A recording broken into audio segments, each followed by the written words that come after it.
Praise the Lord. இன்றைய ஜீவாப்பம் 1 கொரிந்தியர் 12ஆம் அதிகாரம் 28ஆம் வசனம் முதல் 31ஆம் வசனம் வரை. தேவனானவர் சபையிலே முதலாவது அப்போஸ்தலரையும், இரண்டாவது தீர்க்கதரிசிகளையும், மூன்றாவது போதகர்களையும், பின்பு அற்புதங்களையும், பின்பு குணமாக்கும் வரங்களையும், ஊழியங்களையும், ஆளுகைகளையும், பலவித பாஷைகளையும் ஏற்படுத்தினார். எல்லாரும் அப்போஸ்தலர்களா? எல்லாரும் தீர்க்கதரிசிகளா? எல்லோரும் அற்புதங்களை செய்கிறவர்களா? எல்லாரும் குணமாக்கும் வரங்களை உடையவர்களா? எல்லாரும் அந்நிய பாஷைகளை பேசுகிறார்களா? எல்லாரும் வியாக்கியானம் பண்ணுகிறார்களா? இப்படி இருக்க முக்கியமான வரங்களை நாடுங்கள். இன்னும் அதிக மேன்மையான வழியை உங்களுக்கு காண்பிக்கிறேன். ஆமென். அல்லேலூயா. பாருங்க, அப்போஸ்தலனாகிய பவுல் கொரிந்துக்கு எழுதின நிருபத்திலே எழுதப்பட்ட வசனங்களை நாம் வாசித்தோம். பாருங்க, தேவனானவர் சபையிலே ஒரு டிஃப்ரெண்ட் டைப் ஆஃப் ஊழியத்தை இந்த இடத்துல நாம் பார்க்கிறோம். அப்போஸ்தலர்கள், முதலாவது அப்போஸ்தலர்கள், ரெண்டாவது தீர்க்கதரிசிகள், மூன்றாவது போதகர்கள், அதுக்கப்புறம் அற்புதங்கள், அதுக்கப்புறம் குணமாக்கும் வரங்கள், அடுத்து ஊழியங்கள், ஆளுகைகள், பலவித பாஷைகள், இப்படி எல்லாம் பல தரப்பட்ட ஊழியங்களை சொல்லிட்டு எல்லாரும் அப்போஸ்தலர்களா? எல்லாரும் தீர்க்கதரிசிகளா? எல்லாரும் அற்புதங்களை செய்கிறவர்களா? அதாவது ஒவ்வொருவருக்கும் வித்தியாசமான ஒரு யூனிக் கேரக்டர் ஆண்டவர் கொடுக்குறார். ஒவ்வொருவரையும் பிரத்யேகமாக ஆண்டவர் உருவாக்கி வைத்திருக்கிறார். ஒவ்வொருவருக்கும் ஒவ்வொரு விதமான கிருபையை கொடுக்கிறார். அவருடைய சித்தம் நம்முடைய வாழ்க்கையில் நிறைவேற வேண்டும். நாம் ஒவ்வொருவருக்கும் ஒவ்வொரு விதமான சித்தத்தை ஆண்டவர் வைத்திருக்கிறார். ஊழியங்களில் பலதரப்பட்ட ஊழியங்கள் இருக்கிறது. அப்போ எல்லாரும் அப்போஸ்தலர் ஆகணும் அப்படிங்கிறது ஆண்டவர் சித்தம் இல்லை. எல்லாரும் தீர்க்கதரிசிகள் ஆகணுங்கிறதும் ஆண்டவர் சித்தம் இல்லை. எல்லாரும் அற்புதங்களை செய்யணும், எல்லாரும் குணமாக்கும் வரங்களை அவர் உடையவர்களாக இருக்கணும், எல்லாரும் அந்நிய பாஷை பேசணும், எல்லாரும் அந்த வியாக்கியானம் பண்ணணும் அப்படின்னு ஆண்டவர் அப்படி எல்லாருக்குமே இந்த பர்டிகுலர் வரங்கள் அப்படின்னு சொல்லி ஆண்டவர் அப்படி நினைக்கல. ஒவ்வொருவருக்கும் வித்தியாசமாக ஆண்டோட சித்த ஆண்டவரே, இந்த ஆவியின் வரங்களில் 9 வகையான ஆவியின் வரங்கள் இருக்கிறது. ஆண்டவரே, இந்த 9 வகையான ஆவியின் வரங்களில் எனக்கு நீர் என்ன தர வேண்டும் என்று சித்தம் வைத்திருக்கிறோம். உம்முடைய சித்தத்தைப்படி நடத்துங்கப்பா. என்னை கொண்டு உம்முடைய கனமுள்ள ஊழியத்தை செய்வதற்கு என்னை கொண்டு நீர் என்ன செய்ய சித்தம் வைத்திருக்கிறோம், உம்முடைய சித்தத்தின்படி என்னை அந்த பாதையில் எடுத்து நடத்துங்க ஆண்டவரே. ஆவின் வரங்களில் ஆண்டவரே, நான் எதிர்பார்ப்பதை விட நீர் என்னை கொண்டு செய்யக்கூடிய காரியங்கள் ஆண்டவரே, அது மகிமையாக இருக்கு ஆண்டவரே. நீர் அந்த பாதையில் நடத்துங்கப்பா. நான் முழுவதுமாக அதுக்கு ஒப்பு கொடுக்குறேன், அர்ப்பணிக்கிறேன்னு சொல்லி நான் முழுவதுமாக ஆண்டவர் அர்ப்பணிக்கும் போது ஆண்டவர் நம்மளை கொண்டு ஆவின் வரங்கள் எந்த வரத்தை கொடுத்து நம்மளை எந்த பாதையில் நடத்த வேண்டும் என்று சித்தம் வைத்திருக்கிறாரோ அந்த சித்தத்தை அழகாய் நம்முடைய வாழ்க்கையிலே ஆண்டவர் நடத்த மிகவும் போதுமானவராய் அற்புதமாய் செய்கிறவராய் இருக்கிறார்.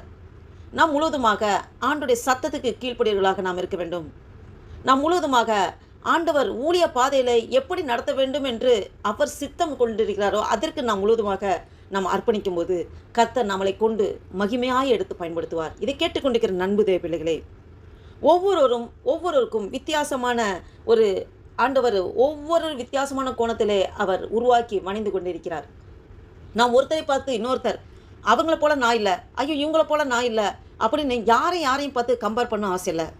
ஒவ்வொருவரையும் ஆண்டவர் வித்தியாசமான நோக்கத்தில், வித்தியாசமான கோணத்தில், வித்தியாசமாய் ஒவ்வொருவருக்கும் ஒரு மகிமையிலே அநேக வித்தியாசங்கள் உண்டு.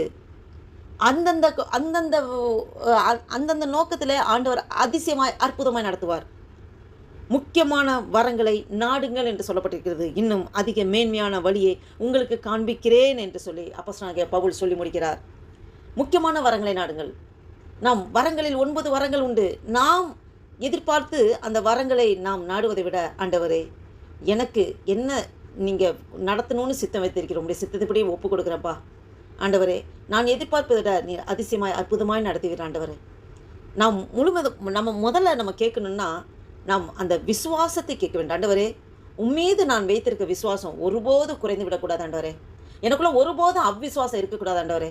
அந்த விசுவாச வரத்தினாலே என்னை நிரப்புங்கப்பான்னு சொல்லி எல்லாத்துக்கும் மேன்மையானது விசுவாசம். நாம் ஆண்டவர் மேலே வைக்கிற விசுவாசத்தில் உறுதியாய் தரித்திருப்போம் என்றால் நம் விசுவாசமே உலகத்தை ஜெயிக்கிற ஜெயமாக மாறும். ஆமேன். இதை கேட்டுக்கொண்டிருக்கிற நண்பு தேவ பிள்ளைகளே, நாம் இந்த ஒரு அர்ப்பணிப்போட கர்த்தருடைய சித்தத்துக்கு நம்ம முழுவதுமாக ஒப்பு கொடுத்து ஆண்டவரே நீங்கள் நடத்துங்கப்பா. நீர் குயவனாக இருக்கிறீர், உங்களுடைய கையில் இருக்க களிமண் நாங்கள். எங்களை எப்படி நீர் உருவாக்க வேண்டும் என்று சித்தம் வைத்திருக்கிறோம், சித்தத்தைப்படி நடத்துங்க. என்னை முழுவதுமாக அர்ப்பணிக்கிறேன் என்று சொல்லி கர்த்தர் சமூகத்தில் நம்மளை நாமே தாழ்த்துவோம், ஒப்பு கொடுப்போம். ஒரு புதிய நாளைக்குள் ஆண்டவர் நம்ம நடத்தி கொண்டு வந்திருக்க தேவனுக்கு நன்றி இருதயத்தோடு கர்த்தர் நோக்கி பார்த்து ஜெபம் செய்வோம். அன்பும் இரக்கம் நிறைந்த பரம தகப்பனே, உம்மை நன்றியோடு துதிக்கிறோம் ஐயா. துதிகள் மத்தியில் வாசம் செய்கிற தேவனே, உம்மை நன்றியோடு துதிக்கிறோம் ஆண்டவரே. அப்பா, ஒரு புதிய நாளைக்குள் எங்களை நடத்தி கொண்டு வந்திருக்கீங்கப்பா. நன்றி தகப்பனே. இந்த 2026 வருஷத்தின் ஆண்டவரே 3வது மாதமாகிய மார்ச் மாதத்தின் 14ஆம் தேதியை காண கிருபை செய்த தேவனே, உங்க கொடான கொடி ஸ்தோத்திரம் ஆண்டவரே. நன்றி தகப்பனே, நன்றி தகப்பனே. ஆண்டவரே, இந்த புதிய நாளில் ஆண்டவரே அப்பா, உம்முடைய புதிய கிருபையை பெற்றுக்கொண்டு நாங்கள் உமக்கென்று சாட்சியை எழுப்பி பிரகாசிக்க நீர் கிருபை பாராட்டுகிறதுக்காய் ஸ்தோத்திரம் ஆண்டவரே.